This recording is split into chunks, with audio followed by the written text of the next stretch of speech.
In less than 2 hours, polls will close for Arizona's primary election. And while Arizona Republicans will decide who their nominee for governor will be at the top of the state ticket tonight, the Democratic side is already locked in. They have their governor in place. We've got team coverage from both parties. Sean Rice following Republican candidates. That's right, but first let's start with Nohelani Graf. She is live at a volunteer phone bank where Governor Katie Hobbs is spending election night. Nohe, what is going on there?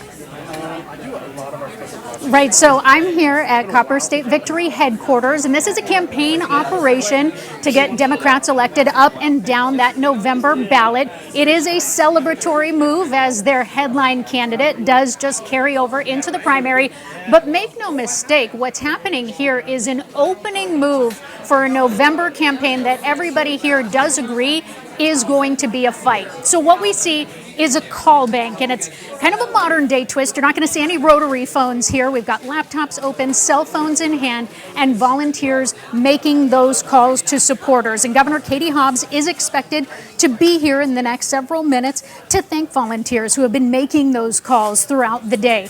But make no mistake, while she is celebrating the end of primary season, her campaign is already locked in on what comes next. Governor Hobbs enters tonight in a pretty unusual position for an incumbent. She ran uncontested, of course, in her own primary. So no primary fight means no wounds heading into November, no damage control. But that does not mean that she's resting easy either. Just yesterday, Governor Hobbs launched a new Latino voter coalition, and that's a signal that she knows the math in Arizona has to include building a broad coalition and not just energizing the Democratic base. She told reporters there she knows it's going to be a close race, and she's not taking any votes for granted, and that's why she's going to be thanking these volunteers and trying to energize them for a long fight ahead.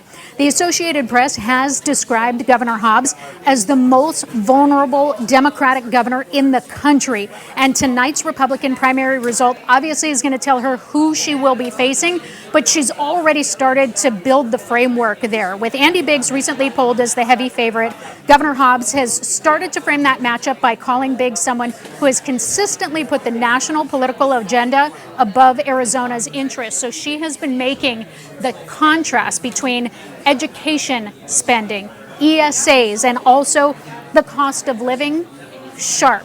So tonight, while we hear a jovial mood and it is a celebratory one, while that fight is not going to be settled tonight, we certainly know, guys, that for this camp, the clock is ticking now. I'm Nohelani Graf, live in Phoenix, 12 News. All right, Nohelani, thank you so much.